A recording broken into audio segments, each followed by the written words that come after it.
Divorce lawyers. What's the worst way you've seen someone screw over their spouse? Story 1. My friend's parents were getting divorced, and it was super ugly. It went to court due to the accusations being made. Her basis of the divorce was him cheating with the neighbor, who was this stunning 20-something married woman, and the mom wanting half of everything even though she had never worked and lived off the dad. The lawyer's deal was if he admitted he was cheating with the woman, things would be split equally and a small sum of money to be exchanged. She had signed this paperwork and it was handed to the court ready for him to sign. He signed it in court, but then had a confession to make. Turned out the dad was sleeping with the neighbor's husband. The deal was the woman, not the man. The mom lost everything in the divorce, as did the female neighbor. Dad and male neighbor then moved in together and have been together since. She moved into friend's house a few doors down and moved to a different place altogether a few months later. Dad and male neighbor moved in together next door to ex-wife, who then moved her now husband in. They get on really well now, better than ever, and even go for family meals together.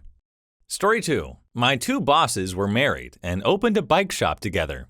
He was the brains and the backbone since he was a former Olympic mechanic.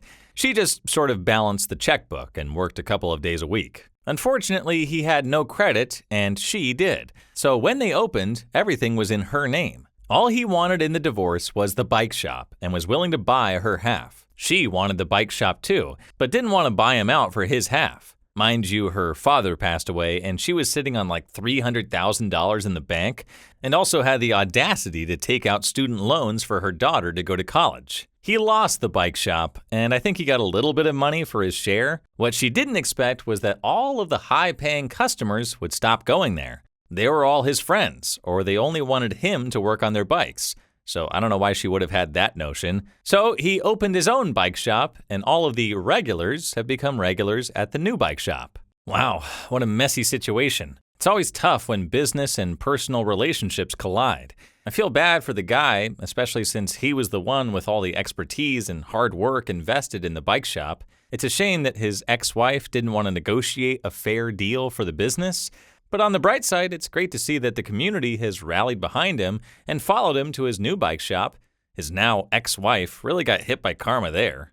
Story 3. A girl and her mother hired a PI who obtained pictures of her husband and his boss cheating on their spouses in the home of a government official who had been accepting their bids for contract work with the state for years. The photographs also showed them drinking and driving in the company vehicles. By agreeing not to receive alimony, she was able to raid the hell out of savings, retirement, and got debt paid off, as well as a general lump sum of cash up front. But then, after the settlement, the pictures of their highly illegal activities were sent to the company owners, who promptly fired his manager for wild impropriety and drinking on the job, and had the ex-husband submit his resignation for the same thing. The government official also lost her job, which meant her employee, who the husband was sleeping with, also lost a job. So the dude got ruined and she made bank. She also got out of a very unhappy marriage, guilt-free, whereas beforehand she felt obligated to remain in a very abusive relationship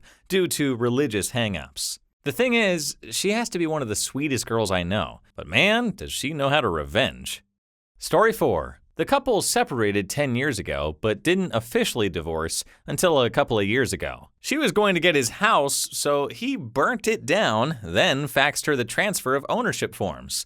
He might be going to jail for arson, though. Well, I guess you could say that he really took the phrase, "if I can't have it, no one can," to a whole new level. I mean, burning down a house just to prevent his ex-wife from getting it?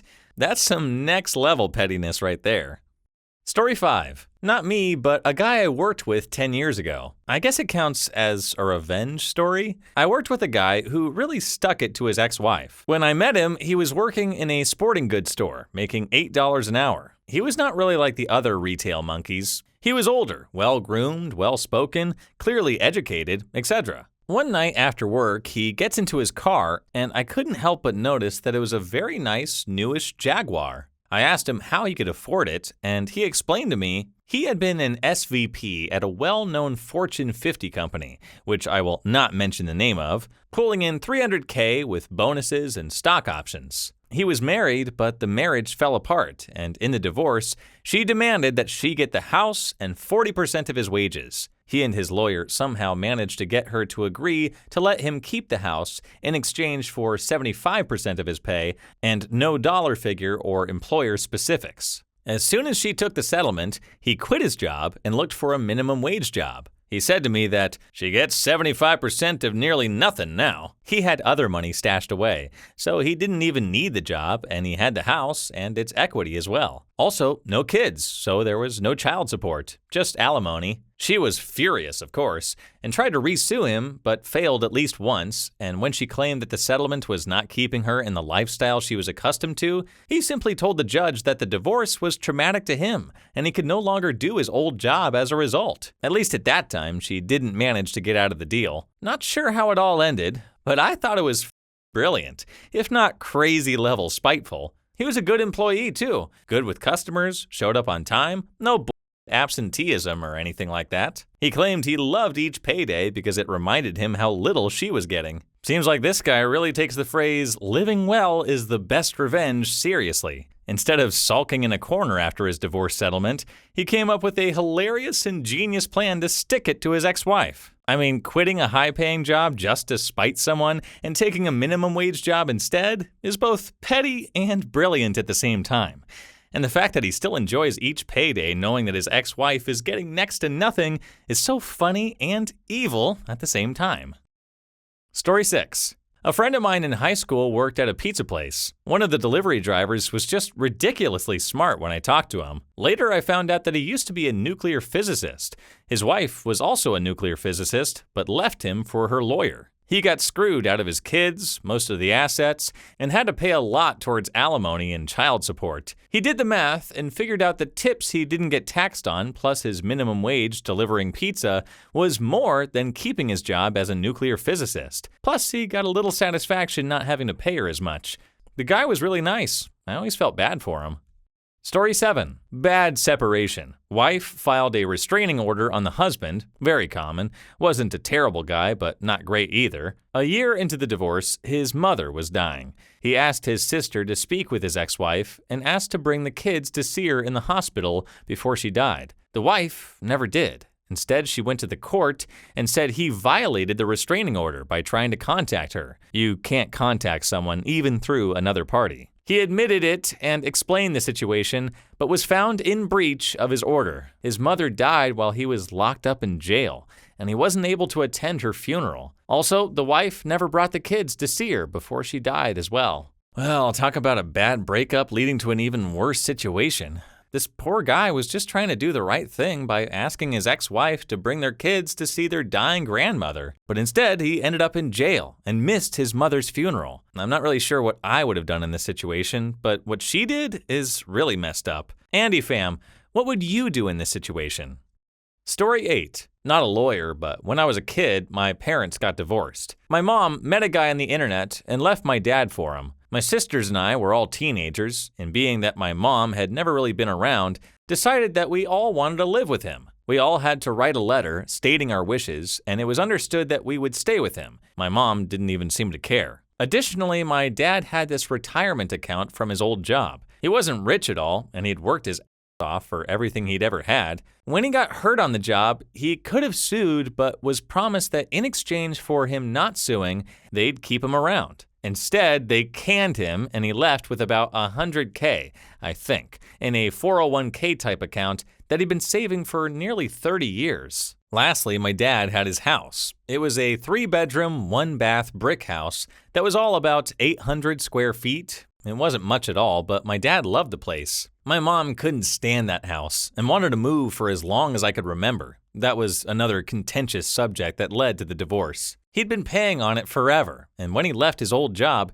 he took out a small chunk and paid it off. Anyway, their separation is progressing, and it's understood we're living with him. She was so in love with this internet guy that she didn't care. He was in school halfway around the country, and she was going to move there to be with him. We knew we'd get by just fine. They seemed amicable, and it was understood how this would all play out. The day in court finally comes, and instead of what we all assumed, even my dad's lawyer, she goes to the court with all these crazy claims. He was an abusive alcoholic. He beat us and my mom nightly. He was crazy and no one would be safe in his care. My mom got full custody. She got 50% of his house and 50% of his retirement account. My dad was stunned. That judgment would basically bankrupt him. In order for him to keep the house, he'd essentially have to clean out his retirement account and give her everything. The night of their divorce, I went over to see him. He was almost catatonic. He just stared off in space the entire time and would mumble whenever I asked him a question. I've never seen anyone like that, ever. My birthday was 2 days away, and I asked if he wanted to do something for my birthday, and he just answered with, "Your mom has full custody.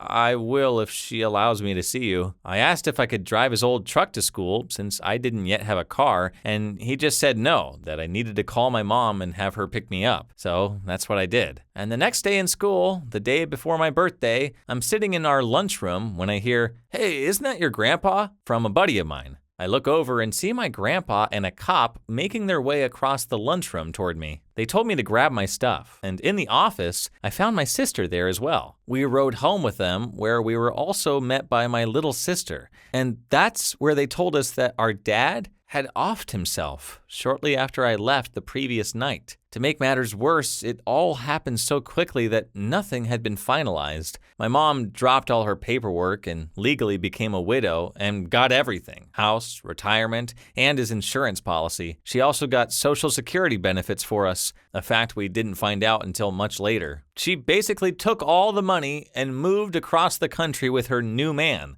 leaving us to care for ourselves for the most part. And to this day, when asked about raising us, she'll spin this story of a young widow doing her best to raise 3 kids on her own. Jeez, despite having to pay an insane amount of money to his ex, he was still a loving father who wanted to spend time with his kids. This is so sad. It's devastating to think that his ex-wife's actions ultimately led to his untimely death, leaving his children without a father and his ex-wife with all of his assets. At least the kids know the real story and what their mother did to their poor dad. Story 9. A former co-worker and his wife had split up. Among other things, she took all of his belts from the house. He showed up for work with an Ethernet cable tied around his waist because he didn't have any belts. We worked an early shift, so there weren't any stores open before he had to get to work.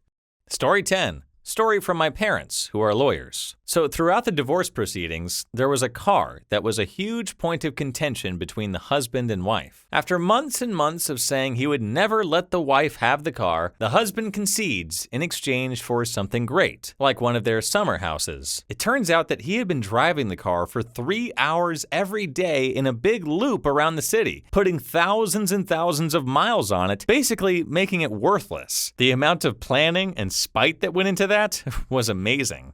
Story 11. My stepdad has been divorced twice before. Both marriages had kids involved. First divorce was mutual and had shared custody of the kids. Second was because he was cheated on and also involved shared custody of kids. Wife number 1, who I'll call Cindy, lived out of state and kept no-showing, forcing costly legal action every time he wanted to see his kid. Wife number 2, who I'll call Karen, was initially supportive of him through this until they had kids themselves and the cost became too much. Cindy wanted him to give up legal rights to their kids, and after years and years of legal battles that nearly bankrupted them, Karen basically gave him an ultimatum: give up the kids or get divorced. He knew that getting divorced from Karen could result in him never seeing his other kids either, so eventually he was forced into giving up kids he had with Cindy. A few years later, Karen cheats on him. They get divorced. Karen tells the kids it was him that cheated, but to never mention it to him in case he gets angry. Initially, they were splitting custody very evenly, but eventually Karen figured out that she would get more money if she was technically sole custodian, and he would see them on that basis because he loves his children. So to arrange for this to happen,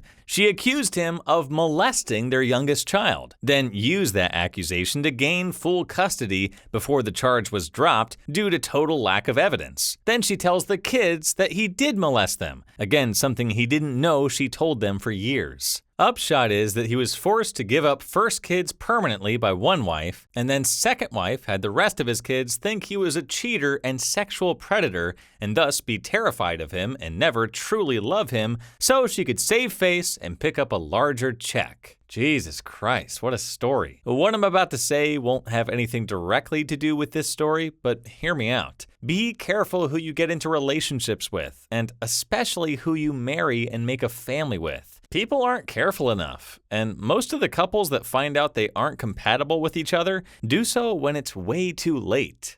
Story 12. A wife negotiated like a biatch possessed for custody of the couple's dog, which the husband, my client, adored. We negotiated the husband's visitation rights for the life of the dog, so she had a vet put the dog down a week after the divorce was final. Story 13. Over here in the Netherlands, most legal costs are paid for by the government if your income is below a certain threshold. In practice, this means that if one of the spouses in a divorce has little to no income and the other one has a normal income, the one with the normal income will have to pay a lot if the process drags on. Considering there are plenty of ways to drag it on, I've seen cases approach ridiculous amounts of billable hours. There is a catch to this, however. Your lawyer is paid a set amount if he or she is paid by the government. However, should the money you receive after a divorce exceed a certain number, you are expected to pay your own lawyer, which is the reason we still keep track of the hours in these cases. So this one woman who thought she was screwing over her ex-husband by dragging the divorce over multiple years got a payout of around 40k euros by the end of it. Unfortunately for her, she had to surrender most of that straight back into lawyer costs. There was a certain sense of justice in there. Also proves time and again that when there is conflict, the only true winners are usually the lawyers. Story 14. I have worked for a lawyer who worked divorces. This was his favorite case. Guy was making $150,000 a year, married a Thai girl, and she gave birth to 3 beautiful kids. He had an affair and now decides that he's not ready to have wife or kids, so he initiates a divorce. The woman's only priority is to have custody of the kids, so against her attorney's advice, she's willing to take a deal where she takes a car and gets $1,200 in child support, no spousal support, and $3,000 lump sum from their joint account so she can rent an apartment. There's zero chance that he actually wants custody of the children because he's already shacked up with the girl he's having an affair with. She wanted full custody so bad that she was willing to live with 3 kids in a modest 2-bedroom apartment and pull the kids out of expensive extracurricular activities they were doing to economize, as well as getting a crappy survival type of job after being nothing but a housewife since coming to the US. One of the kids has some talent in an Olympics event to the level where she was getting professional coaching lessons. The husband takes it to the front of the judge, against the advice of his own attorney, who tells him that he's nuts to turn this down because he doesn't want to give her $3,000 and figures that the judge will decide between what she wants and what he wants, not realizing that there's a formula based on income that judges use to determine child support payments. At the court, the judge awards the wife the $3,000 lump sum and $1,700 child support for each kid. So because he didn't want to give his ex-wife $3,000 so his kids could have a place to live,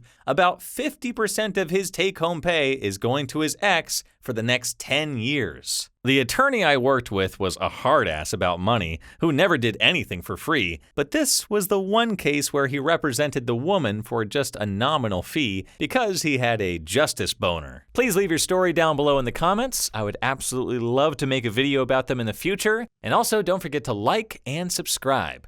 And until next time, peace.